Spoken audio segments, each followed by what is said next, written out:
This video is brought to you by HockeyMonkey.com, your one-stop shop for the best prices on all the latest and greatest hockey gear. Be sure to use coupon code HR4U7 at checkout to receive 7% off any order. Hey guys, Josh from HockeyReviewsForYou.com bringing you my review of the Reebok 11K hockey helmet. This is currently the top end helmet on offer from Reebok. It retails on its own for $170 US, or for $200 you can get the helmet and cage combo. So it is on the high end side of prices as far as helmets go, but we're going to talk about why that is in today's video. So without further ado, let's get right into the review.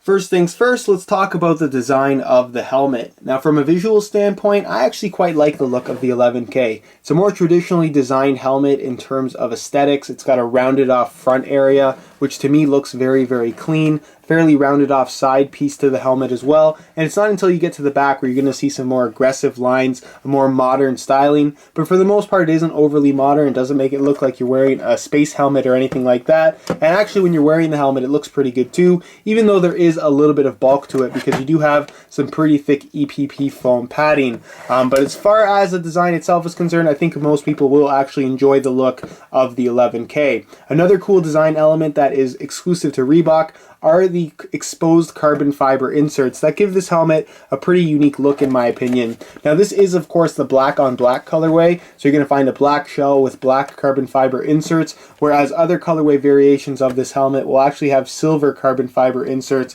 which again make for a unique look, but also because they are a lighter color, you can color them in yourself to match your team colors a little bit more closely, giving you the ability to customize the look of your helmet just that much more. So again, kind of a cool little feature that again is pretty much exclusive to Reebok helmets. In terms of ventilation, there isn't a ton of it with the 11K. You're going to find open vent areas on either side of the Reebok logo right on your forehead. But other than that, the only other ventilation you're going to find are these two open ports here at the top of the head. Not a ton, to be completely honest. And then moving on to the back, there it's completely closed off, no airflow whatsoever. So if that is something that is important to you when it comes to hockey helmets, having a nice amount of airflow and ventilation, this may not necessarily be the best option for you. The last thing I wanted to talk about is of course the shell design. Pretty straightforward. It's a two-piece adjustable shell. You have a back piece, you have a front piece, and you have these little clips on either side. Basically you just push it up, it snaps open, and it gives you the ability to expand and contract the helmet according to your head size. So that's pretty much it as far as the design of the helmet is concerned, and move on next to how it fits. When it comes to fit, you're going to get some pretty solid options from the 11K. As you might expect from any high-end helmet, it has the ability to expand and contract without the use of tools. Like I showed you, you have these clips on either side. You open them up like this. You can expand the helmet, you can contract the helmet, adjust it to the exact size that you want, and once you got that exact size, you just close the clips up and it's locked in place. It's not going to move on you at all. But moving on to the inside, that's where you're going to find some of the more unique features to the 11K helmet. And two of those unique features are the free-floating EPP foam liner and the microdial 2 here at the back of the helmet. Now the EPP foam in this helmet is pretty solid and also pretty thick, so it has a nice kind of safe feel on your head just because there is that little bit of extra bulk on the inside of the helmet, at least from what I noticed. But what's unique here is that the EPP foam isn't necessarily attached at all points of the helmet. So you can see I can pull it away from the side right there. These inside pieces are not exactly attached either.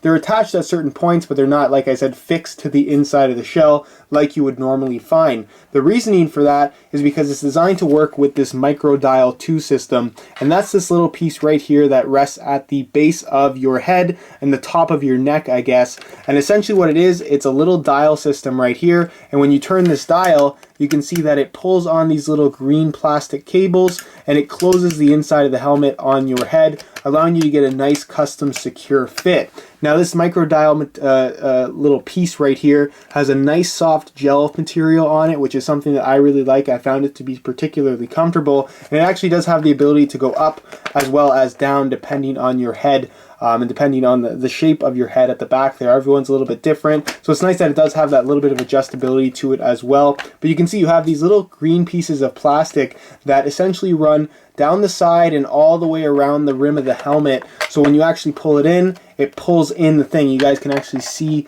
the cable right there. So again, you put the helmet on, you leave it in the open position as it is now, and you turn the dial one little click at a time, and there's lots and lots of points of adjustment. It locks on its own. You don't have to worry about that, and it holds its position. And like I said, it kind of closes in on your head, allowing you to get a nice, solid, comfortable, secure fit. And that's really most important when it comes to overall protection. Now, of course, you get that EPP foam, and it's lined in what they call a comfort liner, which is essentially a memory foam material. It's very, very soft and relatively thick as well, so it has a nice, comfortable feel on your head, and there is plenty of it. So in terms of overall comfort, I had no issues whatsoever with the 11K. It's very easy to adjust as well, just because no tools required. Once you've kind of established the shape as far as expanding and contracting, it's simply just putting the helmet on, turning the dial at the back of your head, and it's pretty much ready to go. You can adjust it every time on the fly, and it's just very, very easy and very quick to do. In terms of how the helmet feels on head, I would say that this is more of a deeper fitting helmet. So if you want something that feels very safe, feels very solid, this is definitely one of those helmets that you will absolutely love. And in terms of sizing, I wore a medium, which is normally what I wear, and the fit was absolutely perfect. So I would definitely say that the Reebok 11K helmet runs true to size as well, if you were at all interested in ordering. When it comes to protection, all I can say is that the 11K feels very solid. Of course, it's not concussion proof, no helmet is, but in terms of allowing you to get a nice, secure, solid fit, you definitely can get that with this helmet due to the adjustability of the shell, as well as this micro dial system. It allows the padding to close in on your head. Everything fits very closely, which again, should you take a blow to the head, that is the most important factor, is that padding is in all the right places, and it definitely does give you that sensation with the 11K helmet. Another thing that I did notice is that the EPP foam does feel thicker than average for most high-end helmets. There's a little bit of extra bulk, I guess, and you actually have this comfort liner on the inside that also feels thicker than average. So personally, I equate having more material to being a safer helmet.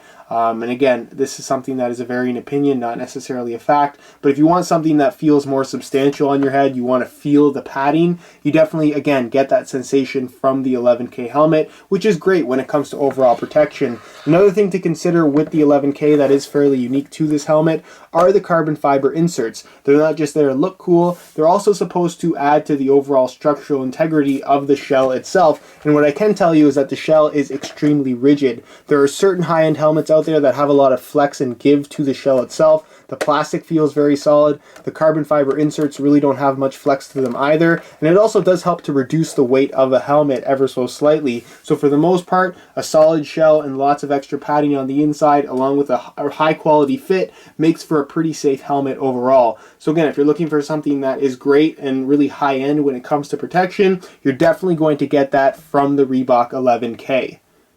Alright guys, that's it for my review of the 11K helmet from Reebok. It's a pretty solid helmet overall. I think the styling is definitely on point. I like the carbon fiber inserts. It's hard to say whether or not it actually helps with the overall protection or rigidity of the helmet, but it definitely does look cool, especially when you customize the color of those inserts. And for the most part, it has a really high quality fit and all the protective features that you could possibly want. If you're a fan of the styling of the Reebok helmet, or you've worn past Reebok products and are interested in their latest and greatest, then the 11K helmet is definitely a pretty good buy. And a very solid option that should last a pretty long time. So if you guys are interested in picking up one of these for yourself, there will be a buy it now link down below in the description of this video. Be sure to go ahead and check it out. Other than that, if you have any questions regarding the helmet at all, be sure to leave those down below in the comments. And also, if you have any suggestions for other products you'd like to see reviewed or featured on the channel, be sure to leave your suggestions down below in the comments. If you enjoyed today's video, be sure to support it with a like. Subscribe if you haven't already for more reviews on all the latest and greatest hockey equipment. And other than that, guys, hope you enjoyed today's video. And as always, thanks for watching.